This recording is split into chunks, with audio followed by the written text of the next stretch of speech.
the the latest. But in any case, this is not currently on Friends of CC Music. It's on my channel because yeah, I don't somehow when I set OBS up, it must have um, it's got something cached in there that it's pretending like it's logged into Friends of CC George. Music and it's not working. So, in any case, we are recording. So, through the magic of the internet, I'll be able to move it to where it needs to go later. So, for those of you that are still with us after a minute of talking about technical difficulties, I started about a month ago. This is episode 4, um, a series that I'm calling Everything's Open. And the idea has kind of morphed a little bit over the time, but what I sort of settled on is I'm going to do 6 episodes getting ready for a big January 25th event. Now, the event on the 25th is not going to just be about like shows and stuff, but that is going to be one of the, I guess, 12 topics. So it's a 12-hour long event. And it'll be one of the 12 topics. So we're talking about, do we want to have branded shows? Who's going to do that? Should we move like an existing show over? That sort of thing. Um, but the definitely, look at the archives, figure out, the everything's open stuff. Um, Go back and look at those. But the show that we're sort of piloting today, I sort of branded as CC Next. And the idea here is that we're sort of looking ahead. What is coming? What should be coming?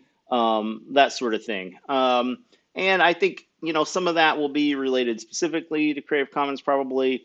Some of it probably won't be because things like big technological advancements are those things are going to affect Creative Commons regardless of you don't need to talk about Creative Commons to know that they're going to affect Creative Commons. Um, so I have the man of mystery, Al Nesby, Alien Nesby, A23.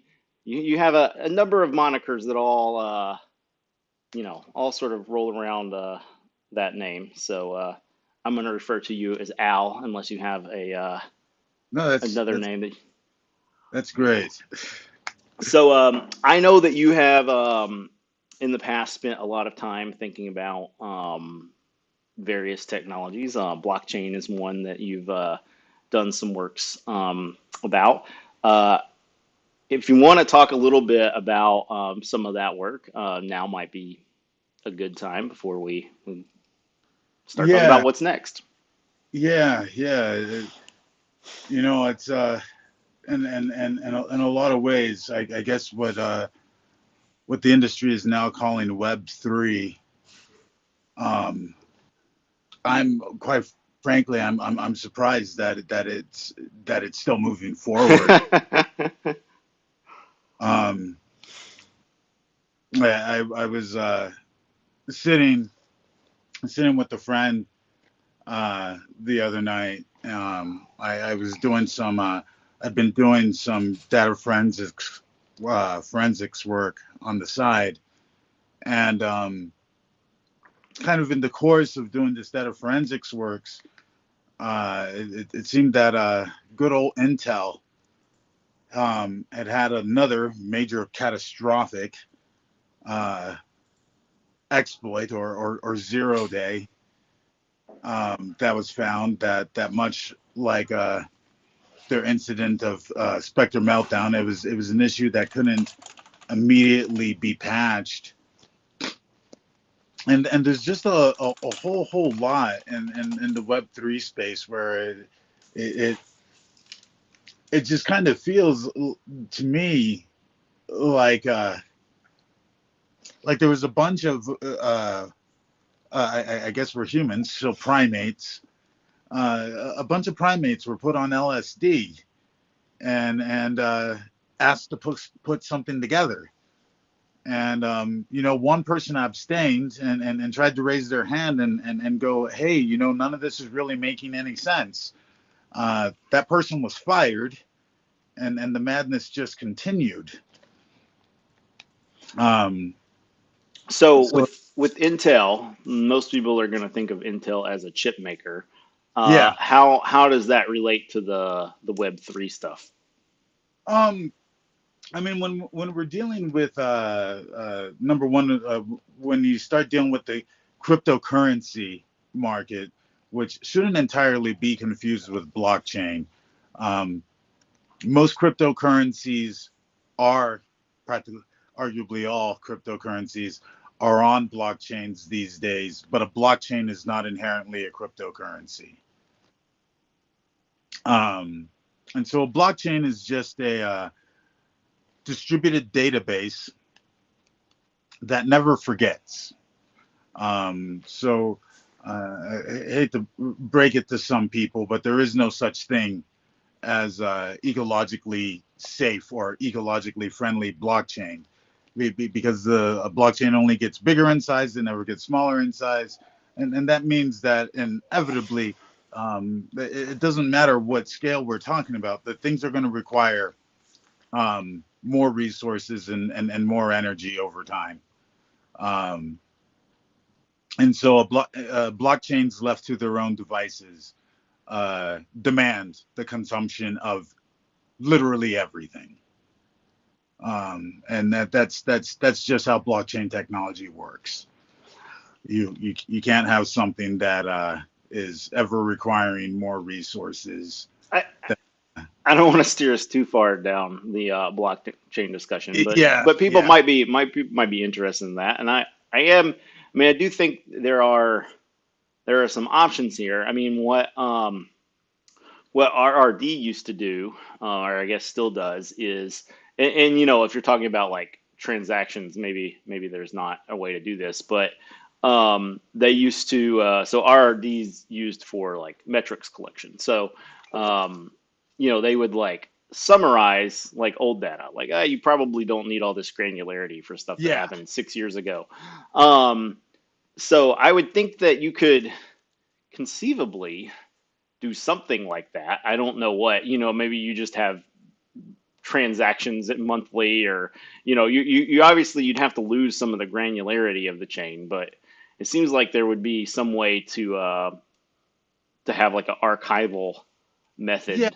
There was something that's actually still around, and it's very much tied to our current blockchain technologies because it's where what are called smart contracts really kind of originated. It was something called Freenet, and it too was a distributed database. The one big difference between Freenet and blockchains, though, is that Freenet had the ability to forget. And so Freenet worked kind of like the old chans, I guess. So someone would post something, and everybody that joined Freenet had to allocate some amount of their own space to the database. So that's where it got space from. Um, and Someone would post something. The moment they posted it to the database, that went to the top of importance, so to speak. It's the freshest thing. Um, and as things were not accessed, they would go further and further down the list of priority until eventually they would drop off. But if something was being accessed over and over and over again, every time it was accessed, boom, All right. back up to the top it goes. Uh, I really and I I really liked and really liked the FreeNet model and idea. It gave a release valve. Yeah. Um, and I would like to see something like that come back because at the end of the day, uh, one of the things that's going on in the blockchain space now, especially with cryptocurrencies, is we have bots that are making blockchains. You go ahead and these blockchains will at times give insane APRs, um, and it's really just a hyper cycle of Wolf of Wall Street, if you will. You just create a new bank. You run that bank to into the ground, and rinse, cycle, and repeat. Um, and there's really no fundamental values, as there's this thing called arbitrage, and that's basically where, to put it bluntly, one buys a Bitcoin so that they can sell the Bitcoin so that they can buy more Bitcoin. Um, where are the fundamentals in that? I think one struggles to really say that there are any fundamentals. Um, and so I think I would like to think that in a lot of ways, rather than getting into this hyper speculative, dare say, metaverse where just nothing is real, um, and everybody's just chasing coin, and chasing subscribers, if you will. Please click like it's like please click like and subscribe economics. Nobody owns anything, and everything's driven off the appearance of popularity. um, I'd like to think that we could get to something that was more, dare say, perhaps Star Trek like, um, where we could ground ourselves a bit more in reality, and we could really start sharing the abundance that we have. You know, in the West, we have more homeless home we have more empty functional living space than we do homeless people. Something around like 30% of our food just gets tossed. So in those regards, I kind of look at it as a good job, humanity. Give yourself a pat on the back. We've achieved abundance. Our big problem is that we've become accustomed to economic models that promote scarcity, and they don't just promote scarcity; they promote artificial scarcity. So that's a kind of a big thing with open source, notably in the IT plane. At the end of the day, all software, blockchains included, uh, all software at its best is an overglorified version of 2a plus 2a equals 4a. And the simple fact of the matter is that there is no shortage of 2a plus 2a equals 4a. For those people that want their Tesla free energy, there's some of it right there. And it's just a darn shame that we're so uh, scarcity obsessed, that we're doing the Ouroboros, the snake eating its own tail. Dare say, um, and I'm not overly religious or anything, but Cain, biblical Cain, cannot figure out how to stop eating his brother Abel, and so we've hit into this Cain Abelism cycle, um, just for the sake of consumption.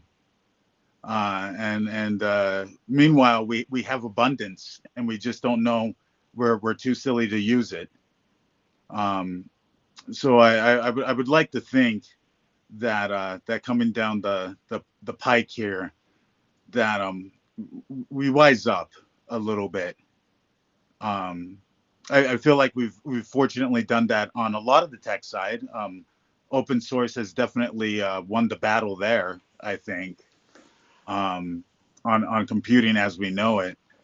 But there's just some things I think we really got to let go of Yeah. moving forward.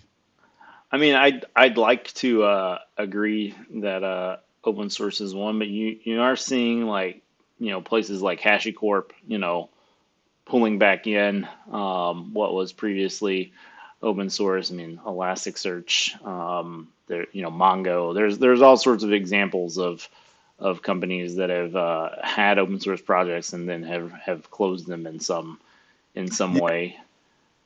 especially on the the supply side, kind of as Apple did, where sure they open sourced OS X, but they have all these proprietary um, pieces of hardware, and nobody else other than them really has the ability to access the resources to make that hardware.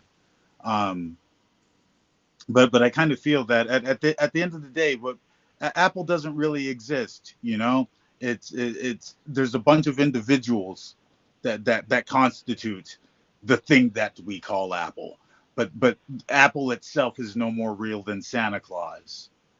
Um, and so I would like to hope that uh, the things that aren't so meta, the us, the real people, and not simply avatars pretending to be us that are advanced idiots at best, just overglorified TI-82 calculators.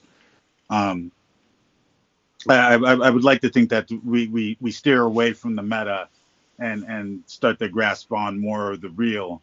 And there's a certain amount of be excellent to each other that I think we're due to listen to Mr. Rufus or George Carlin along with Bill and Ted and jump on. We got to realize we're kind of all in this together. So, I mean, there's a couple of obvious places where that is related to Creative Commons. Obviously, the digital, um, the lack of scarcity is, that's kind of why that Creative Commons exists in the first place, is to give a framework for taking advantage of that.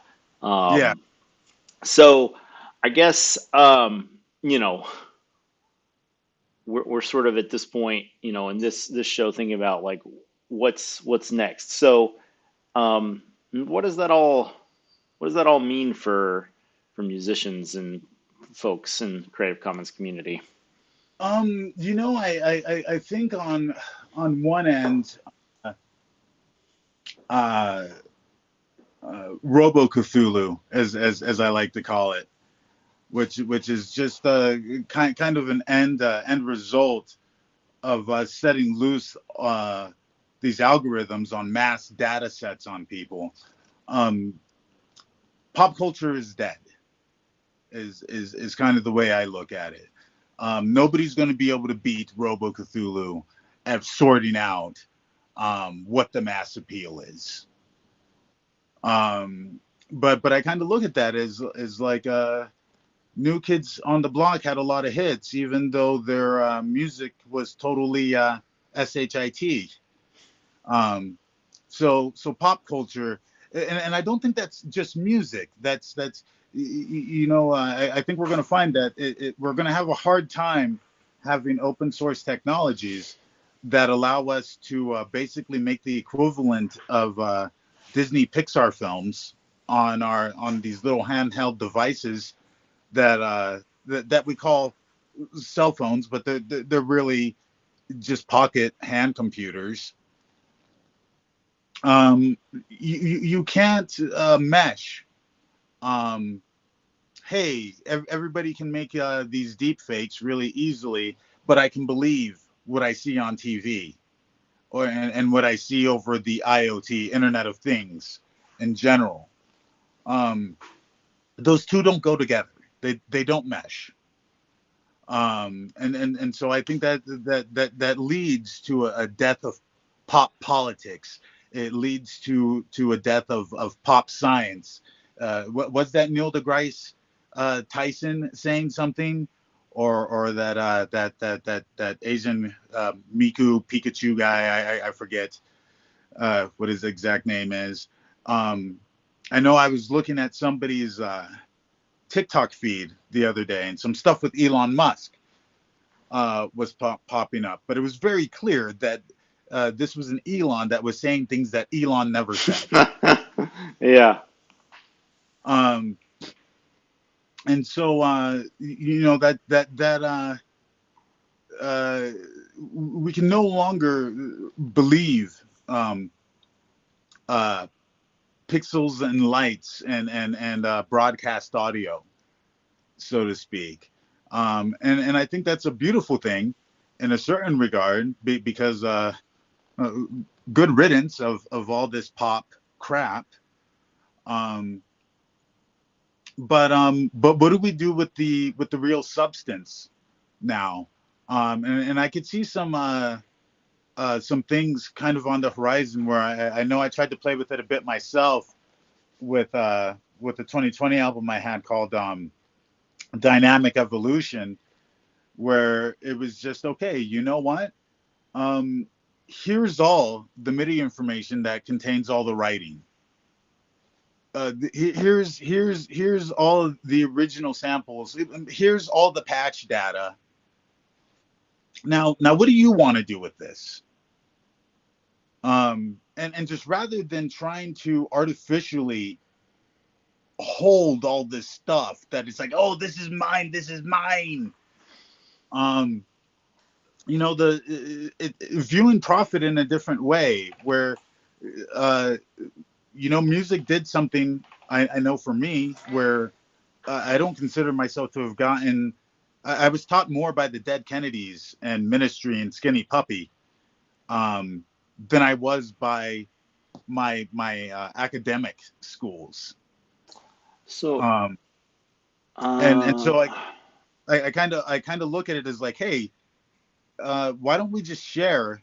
If this stuff inspires us, why don't we share this stuff? Because it's not that inspiration that we got, and that that feeling of community, even, is that not itself a profit that's worthwhile? Um, and so I'd like to hope that part of what comes to music is a much more open music that's collaborative and sharing, rather than trying to hold on to the old models, and how do we emulate Universal, and how do we emulate RCA, and stuff like that. Just letting those things go, and moving to something that's a lot more communal. so I think you should be able to see. I know that you had to move to a phone because of technical difficulties, but I shared the ccmixter.org website. Can you see that? Yes. Are you familiar with them at all? No, not with them. Not with them specifically. No.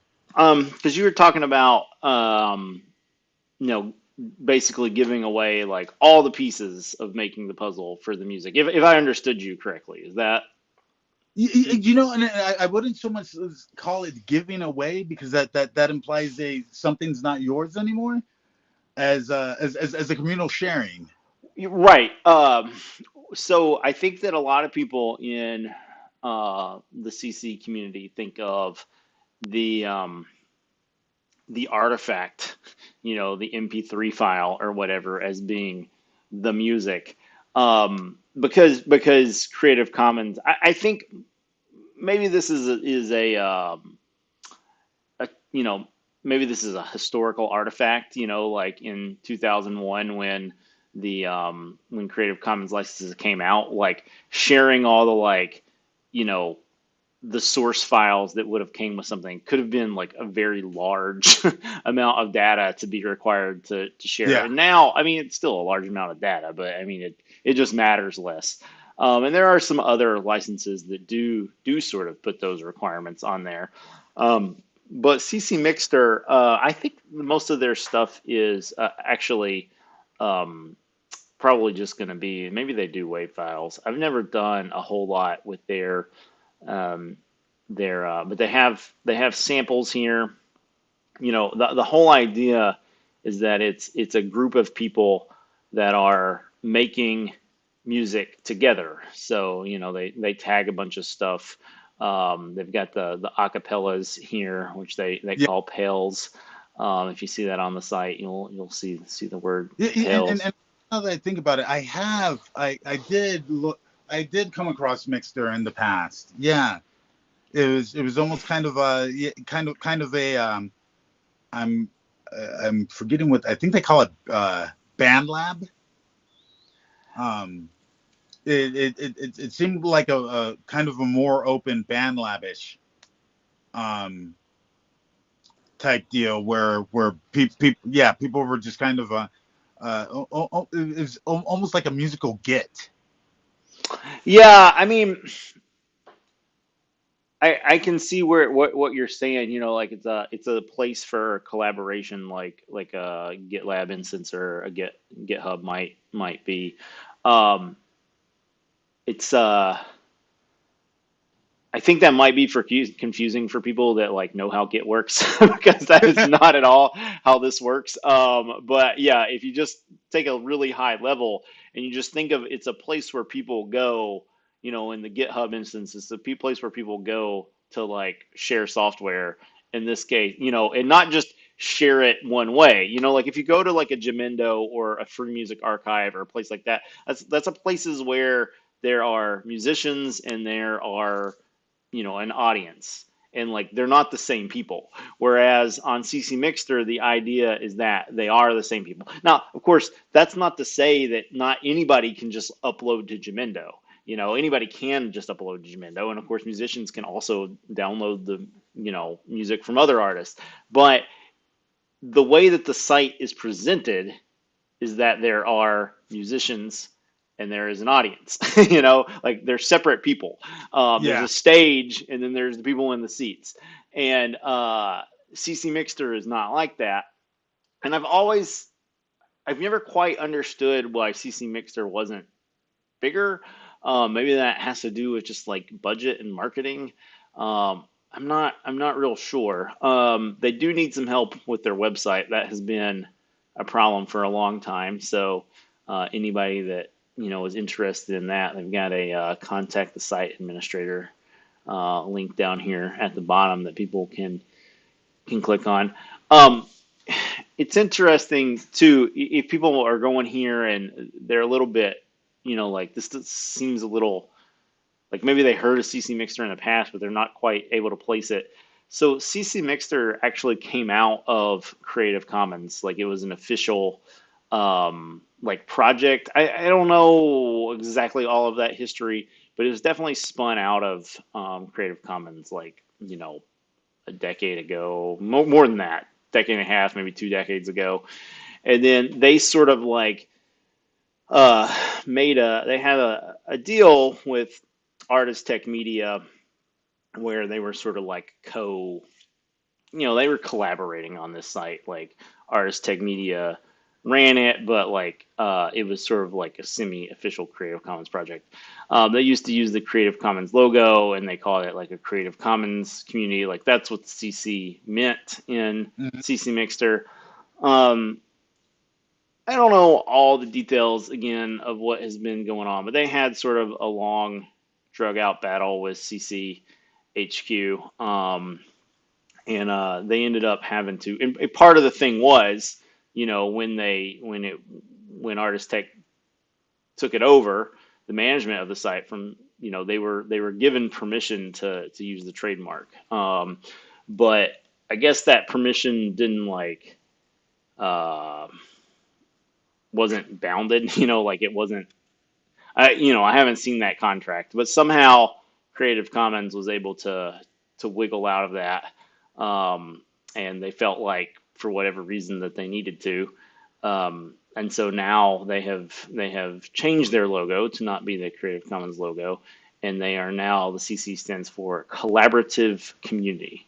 Now, they're still using Creative Commons licenses. One thing that may have hurt their usage is they only allow CCBY and CCBY NC.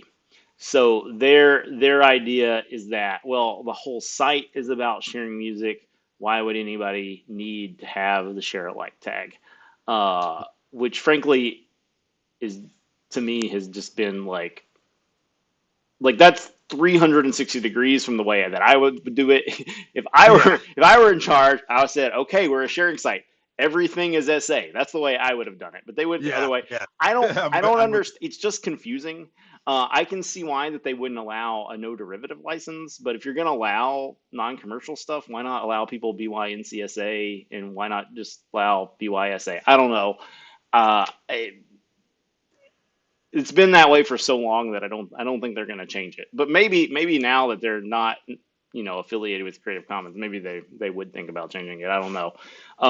But that would probably also be a pretty big change to the website. So they got to kind of get that sorted, I guess. With the yeah. website. So Unfortunately, a lot of the time too, I think it's that devil in the details, you know. yeah, Um, and there's so much good stuff, so many good efforts. It's a huge thing. You see it happen in the activist communities all the time, where you have these really well intentioned people, and they end up essentially stifling themselves by becoming a not on purpose at all, but they become reflections of the systems that they found so problematic. yeah, Meaning that they become a bunch of bureaucratic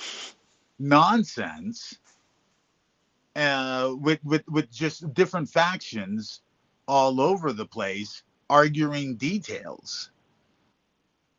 Um, and I think that's something that because the devil is in the details, that something moving forward, we're gonna have to figure out a way to look, stop nitpicking, yeah, stop. yeah.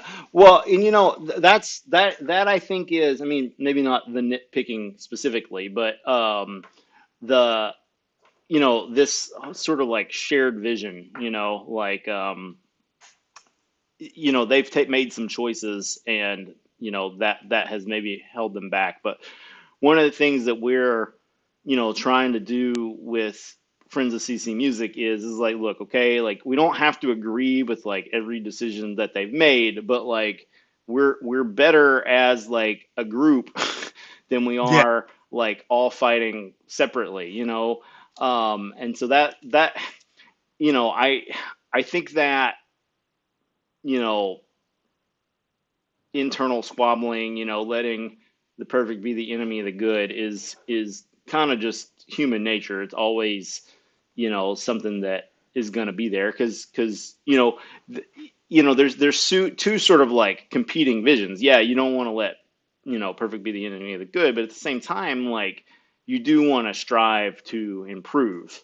And so Yeah. it's like, you know, finding the happy medium in there is it's difficult. But that is, I think, the charge of what we're trying to do with Friends of CC Music is don't let a great community like CC Mixer just kind of like rot out in the vine.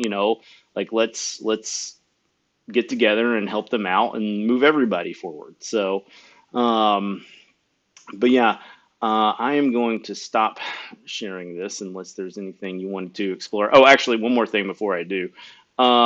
They have a lot of events. So, I mean, one of the things that that you mentioned was just sort of like being real and like I don't think you said it in as much, but it's like the immediate thing that I was thinking about because I talked about it on the first episode of Everything's Open is the like music comes out of like oral traditions like Mm, the songs were a way to like tell stories like the cadence and everything like helped you remember like you know it was history like yeah. um and Bards.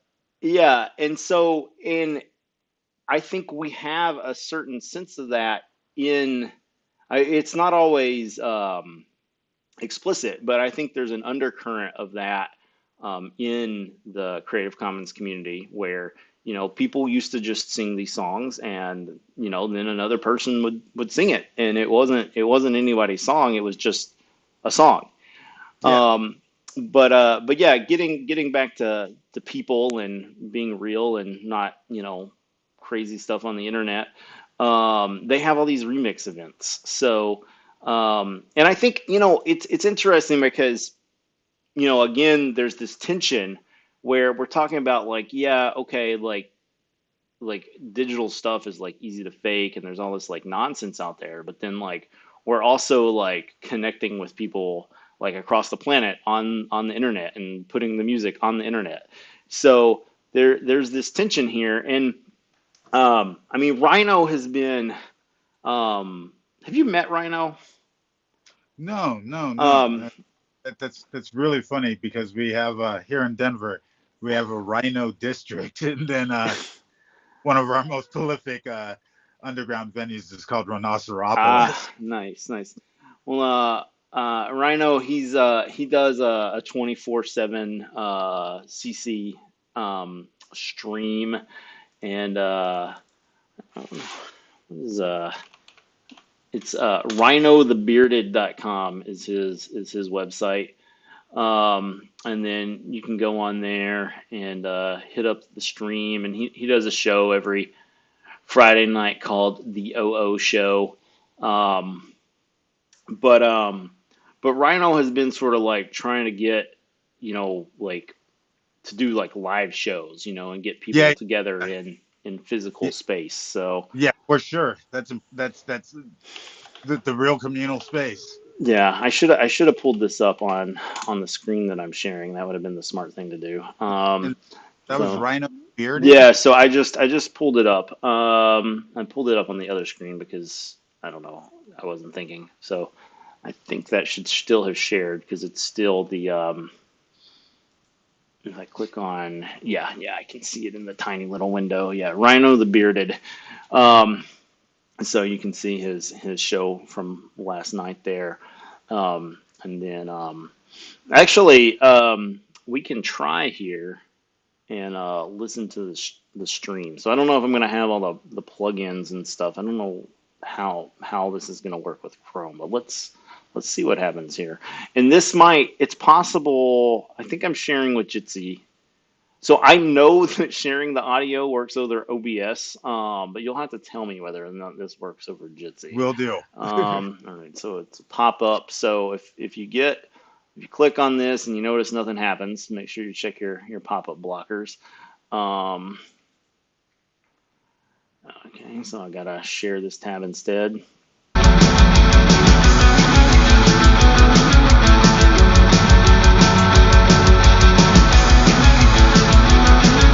That is a home front track. I happen to know. That After all these years, we're left with nothing to say. Expression on your face, expectation was to blame. where that post. We're falling, There it is. keep it all inside. A failure to Got a chat communicate, here. a failure to I think comply. it's probably posted. It's hard to say goodbye. It's hard to say I'm gonna guess the name of that is "It's Hard to Say Goodbye."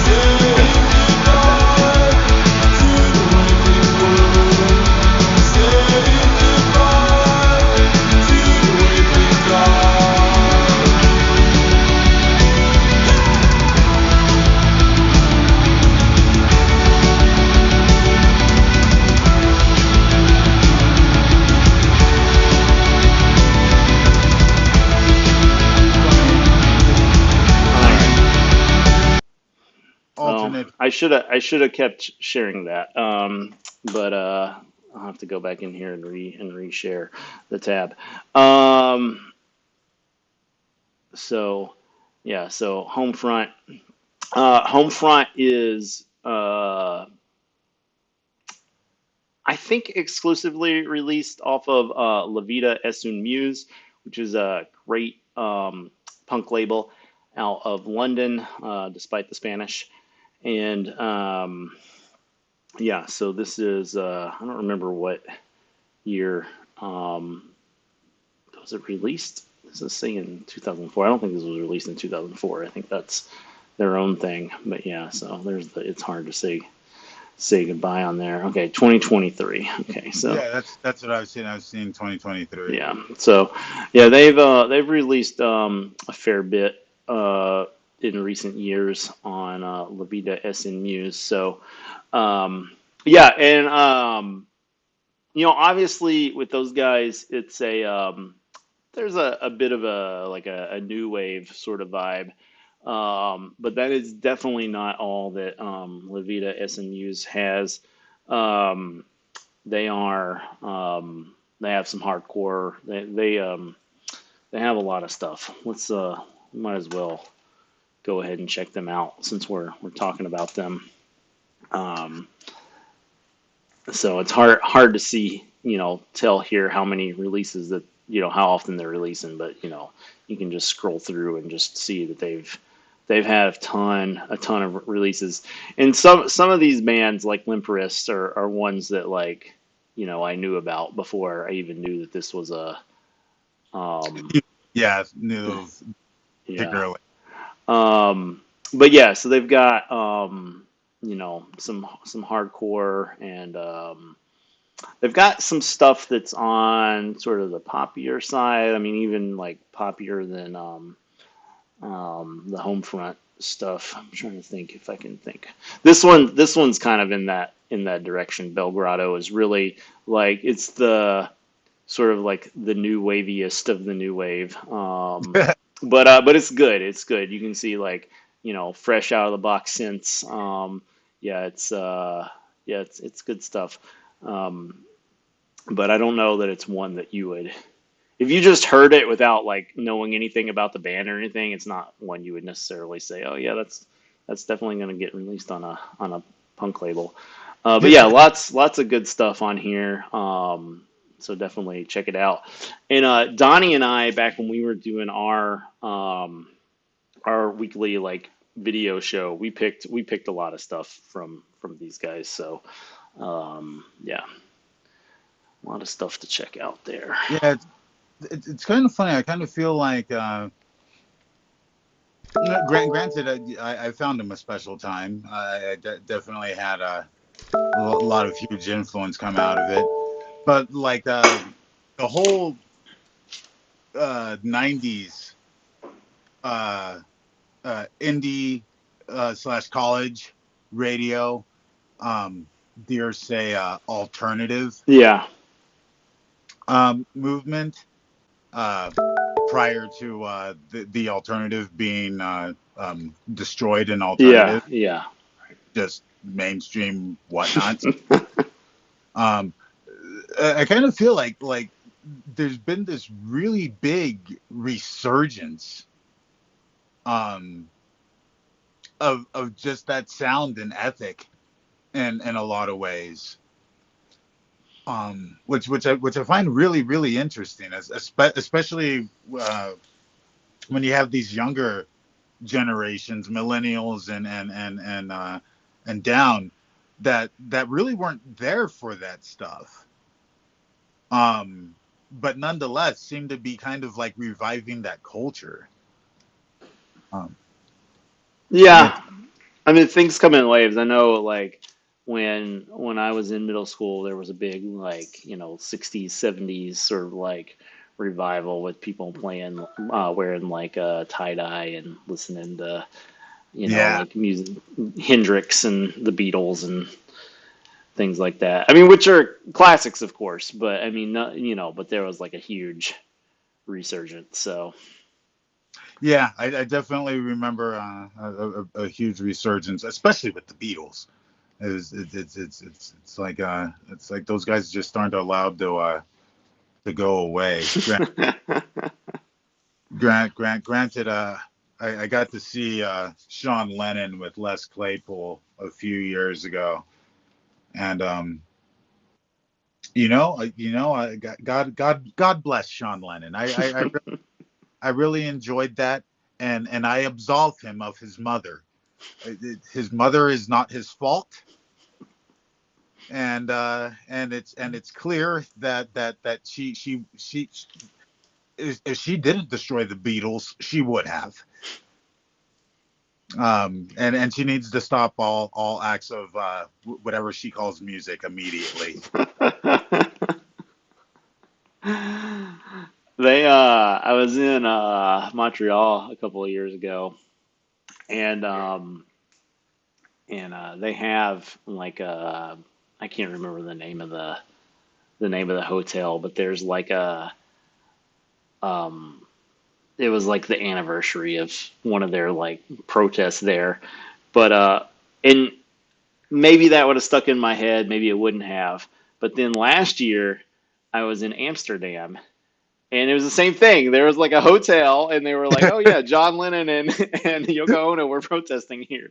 It's like there's like a protest economy, I guess. Like I mean, like protest nostalgia economy. So I almost kind of look at it as just look, if Yoko protested it, anything Yoko did, just run from. Like this woman she's nothing but bad. Please it's not Sean's fault. And yeah, right before Sonic Youth broke up, Yoko can claim that oh yeah, I paid Thurston and Kim some ungodly amount of money so that they would get with me and Lady Gaga to have the most unholy super band of all time.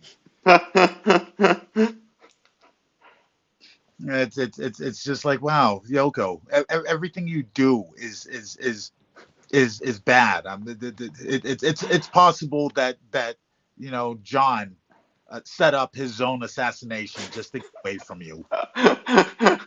this is like wildly going off in a different direction, but you just talking about her like as like the like the essence of evil makes me think of Twin Peaks, and and like Yoko went to the Black Lodge, and now she's like been unleashed on the world. Yeah, unleashed to the world.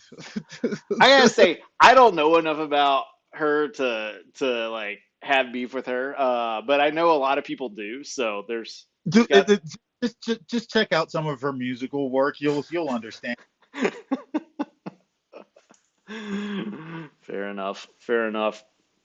Um, but yeah, so we were before we got off on this tangent of punk music and then Yoko Ono, we were talking about Rhino and his live shows, which I know you've participated in some live events, and there's some Yeah, video people can find about of that's those things. really important stuff. That's where you get real life community together. Yeah, I guess we're sort of back to that tension, and I know that a lot of people are like, well, it's great that Rhino wants to have live shows um, you know in the southern U.S. I know he's done some well, actually not just in the southern. He's had them all east of the Mississippi, I think.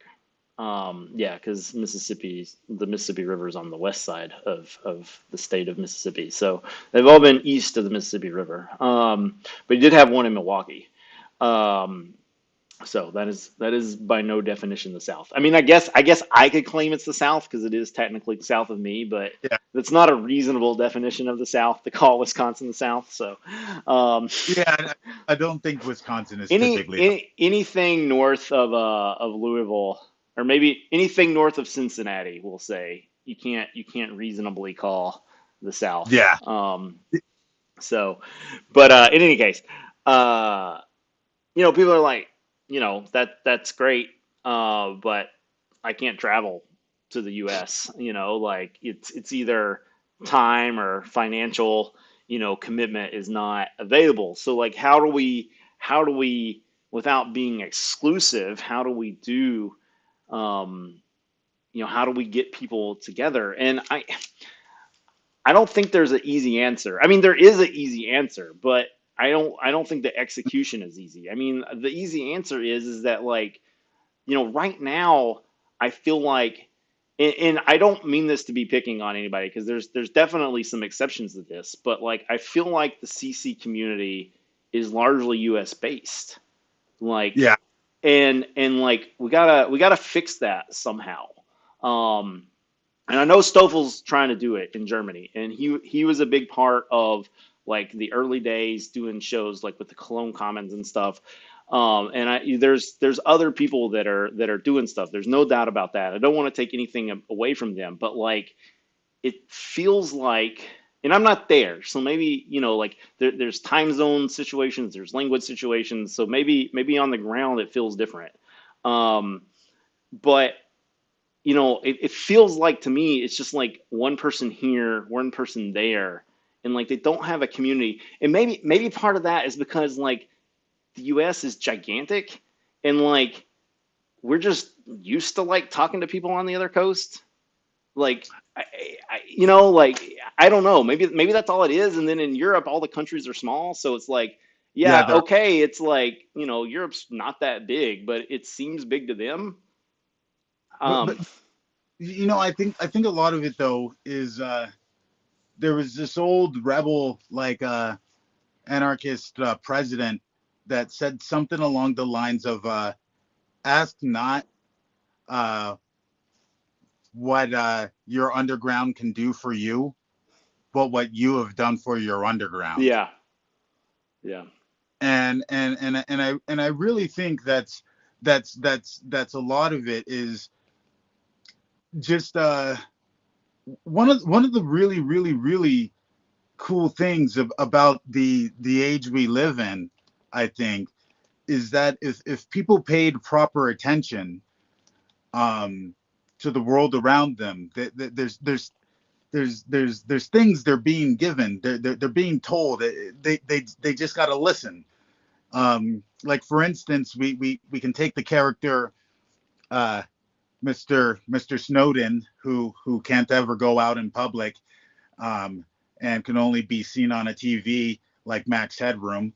Um, but amongst the Snowden leaks, it's like, look, people, there's a really big secret that this guy let out to you, and you have these intelligence agencies, and they're spying on presidents, they're spying on congresses, prime ministers can't stop them. But you know what those surveillance intelligence agencies with their military industrial complex can't do. Uh, they can't stop you from downloading an MP3. So congratulations. Do you understand how badass you are? Um, it turns out that we got all these indoctrination systems. They're fluoridating water. You name it, they're doing it. And they still can't get you to perfectly obey. That's how much of a fucking badass you are. Um, and so it's like, look, the guy, the homeless guy out on the street has more coming at him at any given time than the entire team of X-Men have ever faced combined. Now, imagine if that fucking dude woke up to how much of a badass he was. And I think that's something huge that the common person misses out on, is that you are fucking a badass. You fucking make Superman look like a chump. What do you mean you can't do something? How much more superpower do you need? And just get up and go do the fucking thing, because you can. amen. And that's something that I just I think people really could do to there's a certain amount of believe in yourself because you have every reason to. And when you see something is lacking, and you go, man, it'd be really great if this was here. Well, our own utopia begins with us. So Absolutely. if nobody else is doing it, It just may be the case that a man, you're the man, you're the woman. Get it started. Do the Yeah, thing. I think that's the key point is get it started because again that's one of the things that we're trying to avoid is you know I think we've seen the like over the last not quite 25 years, but the 25th anniversary is next year. Last 25 years of Creative Commons music is we've had a lot of people doing a lot of interesting things. But about a decade ago, Creative Commons HQ sort of stepped away from music. Eric Stoyer, who was a big influence in the beginning, he's no longer there. He's at Kickstarter now, and there were a lot of things, a lot of infrastructure that they were helping out with in those early days. And you know, we and then after, I think CCHQ took a back seat, but then the FMA really stepped it up. I mean, when Cheyenne was at the FMA, the FMA was absolutely amazing. I mean, the FMA was great when Jason and Andrea were doing it too, but when Cheyenne took over, I don't know if she just had more resources or what the deal was. Maybe again, maybe CCHQ stepping away really just opened the door for them to step into that role. Um, but then the kick split sale, I think that happened in 2018, and we kind of been wandering in the desert a little bit since then. Now, probably a big part of that was COVID. I mean, we're probably a couple years behind where we'd be if not for that. But nonetheless, it sort of took us a while, I think, as a community to figure out that nobody was going to save us. That it's Yeah. up to us. Um, but we do need to work together, or we're all gonna we're gonna have like 6 great months of a project, and then we're gonna burn out. So Yeah, and and that's a big thing because it's the fact of the matter is that a lot of the gains that open source and to an extent that Creative Commons even has made was due to the fact at the end of the day, finance has to come from somewhere. yeah, If you people that aren't able to have shelter, that aren't able to feed themselves, aren't going to have time absolutely. to devote to other things. Um, and so it, that how we go about giving support for that finance to each other. Um, that's going to be a huge thing. Um, because yeah, if you got to take care of the basic needs first, and that's going. I don't care if it's money or barter or whatever. There is some amount of finance Right. that has to come into play there. Um, Well, yeah, I mean, unless we all go back to like having our own, personal farms and stuff, then at the very least there has to be like a distribution system, like yeah, so, e- e- and exactly. it's like, people talk about like supply chains now, like they kind of talk about it like it's this new thing, and I guess we've kind of found out that it's maybe more fragile than we would like, but I mean, people have been moving goods on the Silk Road for like 2,000 years, so I mean, like this is not a new human concept, like getting goods from point A to point B. So, um, but but yeah, but but I think we could do to and that was something we had a venue that we had started here in Denver that was called Garden Level Den, GRDN LVLDN, um, and a lot of our idea was to not just have a communal arts driven event space, but to have that combined with the maker hacker space. yeah, yeah. And I and I bet there's a guy that I know. He lives in Oconomowoc. Well, actually, I don't know if he still lives in Oconomowoc. We'll say he lives in Milwaukee because he lives in the Milwaukee area. Um, and he I don't think he thinks of himself as a musician anymore. He's definitely. I mean, you can find him on Jamendo. Man has definitely put out music. And he does. He's a maker guy. He makes like MIDI controllers and stuff like with his 3D printer. Like I think he'd be a great guest. But I think he sort of sees himself outside of that scene. But to me, I think if we're really going to solve like a lot of problems, we do have to sort of like get those the the sort of like I don't want to say non-artistic, but the more no, like the maker space, like people actually like making physical things rather than Yeah, making, music or art. Um, not that art can't be physical, but um, I think there's some definite synergy there, and I don't know that you know maybe in some limited perspective, Friends of CC Music is a place where that um, could be. I mean, I think that's actually something that we should talk about on the 25th. In 12 hours sounds like a long time, but there is a lot to a lot to to discuss. cover. But I would like to leave like space open. I mean, this is my personal thought that I would like to leave space open in the bylaws to tackle some things that maybe are not like explicitly music. I mean, like you say, it's like, if people don't have like can't eat, then they're not going to be putting out music.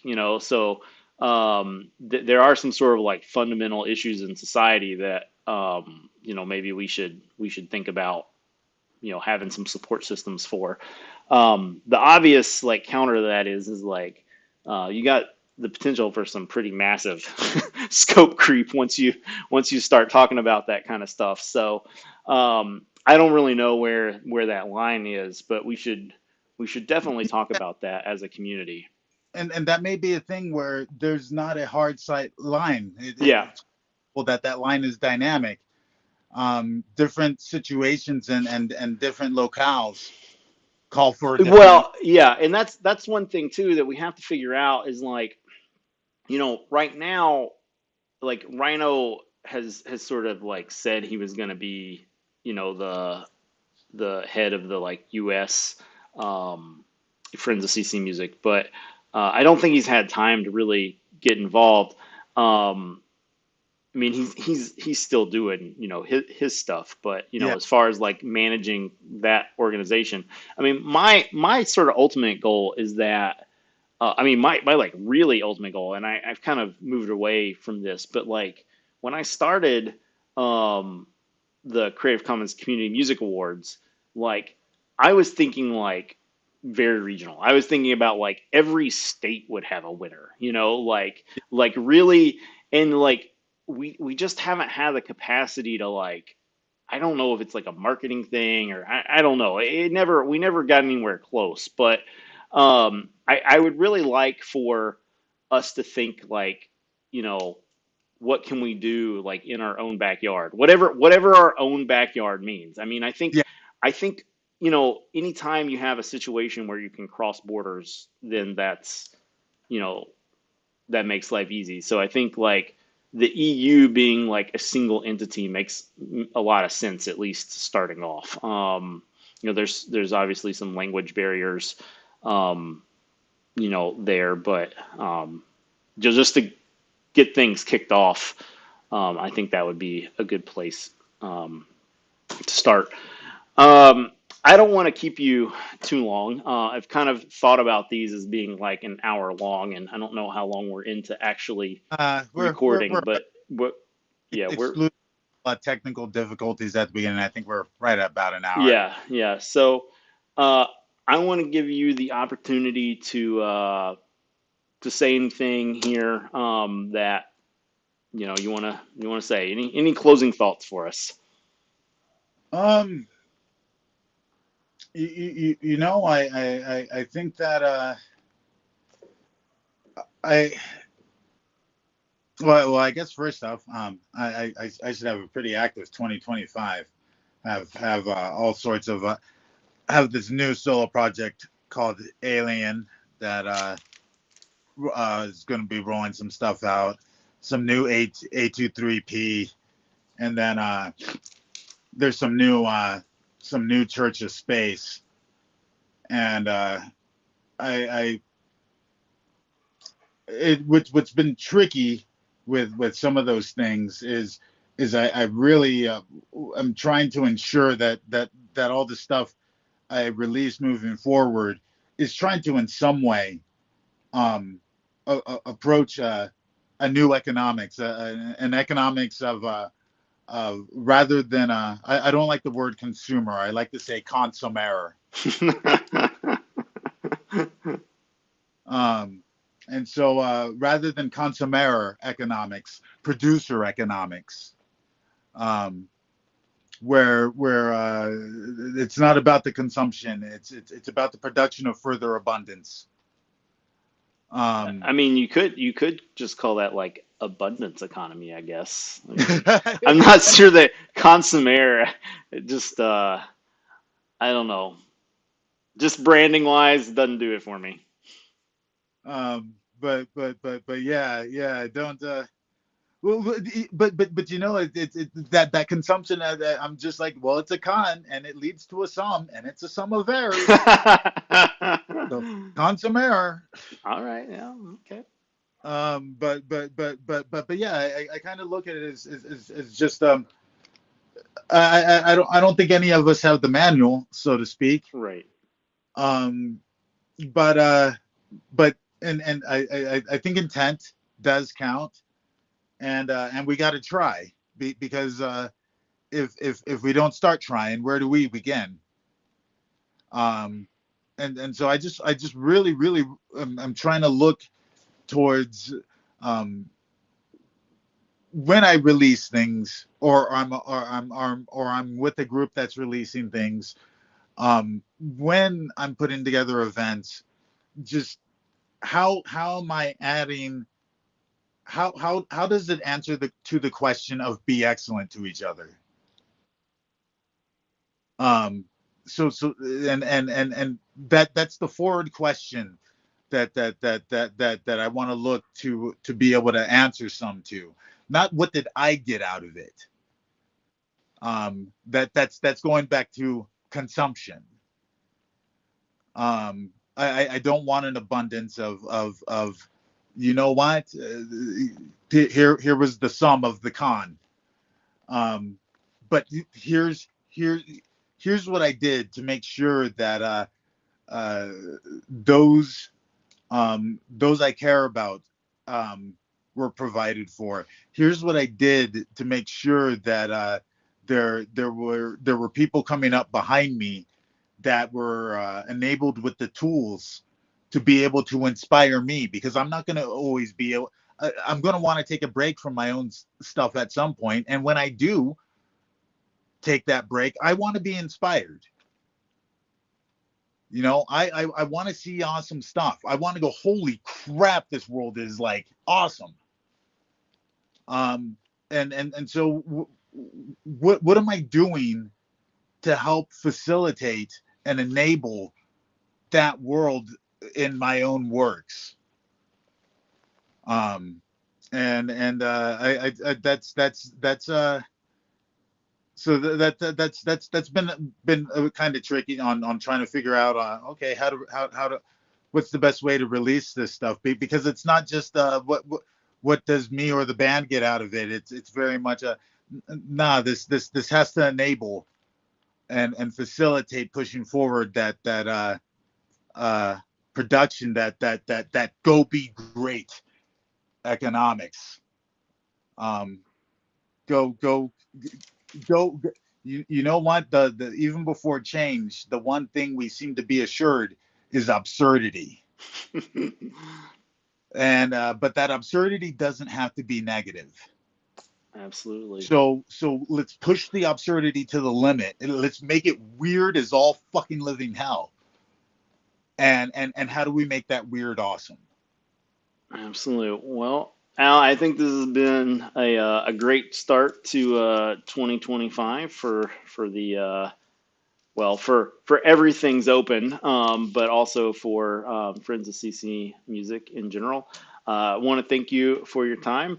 I'm going to press stop streaming, and then I'm going to talk to you for a moment off Okay. camera.